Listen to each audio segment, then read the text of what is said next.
ఒక్క స్కీమ్ అయినా గుర్తుండే స్కీమ్ పెట్టారు. చాలాసేపు ఏంటంటే ఏమనుకున్నా నమస్కారం.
మరి ఎవరికి తెలుసు ఇవన్నీ?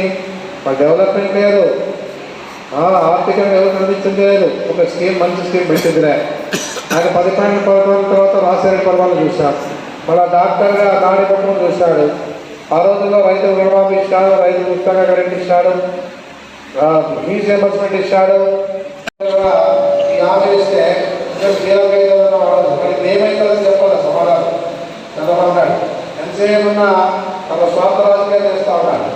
ఏదున్నా కూడా చంద్రబాబు నాయుడు కొరకు ముఖ్యమంత్రి చంద్రబాబు నాయుడు అంటే జీతాలు ఇచ్చే పరిస్థితి లేదు, పెన్షన్లు జీతాలు ఇచ్చే పరిస్థితి లేదు.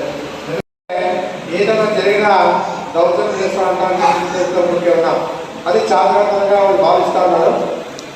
టైం దేవుడున్నాడు, మీరున్నారు, తర్వాత ఏమనేది నేను చేయగలదు. ఎందుకంటే గతంలో అంటా ఉంది, నా పరంగా నేను ఎప్పుడు కూడా ఎవరు కూడా అన్యాయం జరిగలే.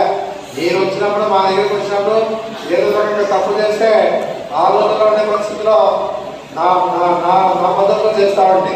అప్పుడు చాలా భయం ఉండే, ఎందుకంటే భయపడతా ఉంటాడు. ఎందుకంటే ఇప్పుడు సాధుతంగా అయిపోయినా కాబట్టి అందరి మీద పడతాడు. అంటే ఏ విధంగా పాము పుట్టుకొచ్చుంటేనే భయం ఉంటుంది, ఊరికే పండుకుంటే ఊరికే ఉండే పరిస్థితి లేదు. అంటే రాజకీయాలు రాలే ఆయన మా దగ్గర ఏదన్నా వద్దనుకుంటున్నాడు. ఎందుకంటే మనోజ్ వద్దనుకుంటున్నాడు, ఆయన అంటే వద్దనుకున్నాడు. ఈ నీచమైన రాజకీయాలు వద్దనుకున్నాడు. ఈ మాట వినలేకపోయినారు. ఎందుకంటే రాజకీయ నాయకుల్ని, అమ్మల్ని, అంకుల్ని అందరూ కూడా భాష మాట్లాడుతూనే ఉంటారు. మనం ఏ తప్పు చేయకపోయినా వాళ్ళ మాట్లాడే విధానం చూస్తే అంత కోపం వస్తుంది. అయినా ఓర్పు సాగు ఉండాలి. ఎందుకంటే ప్రజలకు సేవ చేసినప్పుడు అంటే పోల్చుకుంటేనే ముందుకుపోతాం. కానీ ఏ రకంగా కూడా ఈ విధంగా మనం వేరే నిర్ణయాలు చేసుకుంటే బాగుందని చెప్పేసి చెప్తూ ఉన్నామని చెప్పేసి చెప్పడం జరుగుతూ ఉంటే సంఘ సమస్యలు కానీ మా వయసుల మా తరఫున సంఘం తరఫున కోరుతున్నది మీకు ఏమంటే 2 నిమిషాలండి. మా సంఘం తరఫున కానీ మా వయసులు కానీ ఏ స్కీములు వచ్చినా వాళ్ళకి ఏ ఇబ్బందులు వచ్చినా మీరు చూడాలని చెప్పి మేము సంఘం తరఫున కోరుతున్నాము.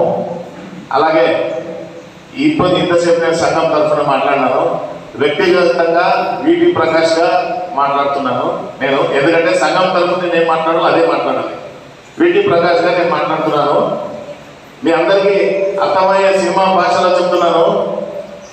ఎంతోమంది ఇడియట్ సినిమాలో ఎంతో మంది కమిషనర్లు వస్తుంటారు, ఎంతో మంది పోతుంటారు. కానీ బుజ్జిగాడు లోకల్ అన్నట్లు అలాగే ఎంతో మంది రాజకీయ నాయకులు వస్తుంటారు, పోతుంటారు. సాయి ప్రసాద్ రెడ్డి లోకల్, ఇంతకన్నా ఇంకేం లేదు. తరఫున ఇక్కడ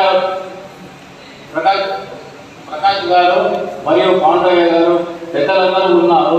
మరియు ఆర్యవైశ్య పెద్దలందరూ తెలియజేయడమేమనగా ఒకటే, ఇతని పైన ప్రతి ఒక్కరూ ఎంత దుష్ప్రచారం పుట్టించినారంటే ప్రతి ఒక్క వ్యాపారస్తుడు ఇతని ఇంటికి పోయి మామూలు వ్యాపారం చెప్తున్నా, ఇతనికి ఏం తక్కువ అని చెప్పేసి ప్రతి ఒక్కరు అమ్మంటాడు. అది దుష్ప్రచారం చేస్తే చాలా తప్పు పని. అయినా కూడా ఎంతమంది ఇతని మీద దుష్ప్రచారం చేస్తుంటే కూడా ఇతను వారి పైన ఎటువంటి దుష్ప్రచారం చేయవాడు. ప్రతి ఒక్కరికి మన వైశాఖ్ వాళ్ళ దగ్గర పోతుంటే కూడా అయ్యానే సంబోధిస్తాడే కానీ నా పేరు పెట్టి ఎప్పుడు పెరగలేదు. మేము సాయి ప్రసాద్ రెడ్డి ఇప్పుడు కాదు మేము చూసినది. ప్రతి ఒక్కరు ఏమంటారంటే అయ్యే అతను కటువగా మాట్లాడు, అతని కటువగా ఎప్పుడు మాట్లాడు, ఇస్తే వరము లేకుంటే శాపం. అతని దగ్గర పెద్ద గుణం ఉండదు, తిరుగుతాడు మళ్ళీ దగ్గర పిలుచుకుంటాడు. అతని దగ్గర ఒక పెద్ద మంచితనం ఉండేది అది ఒక్కటే. కనుక మనం ప్రతి ఒక్కరూ ఆర్యవైశ్య పెద్దలు, ఆర్యవైశ్య సోదరులు, ఆర్యవైశ్య మహిళలు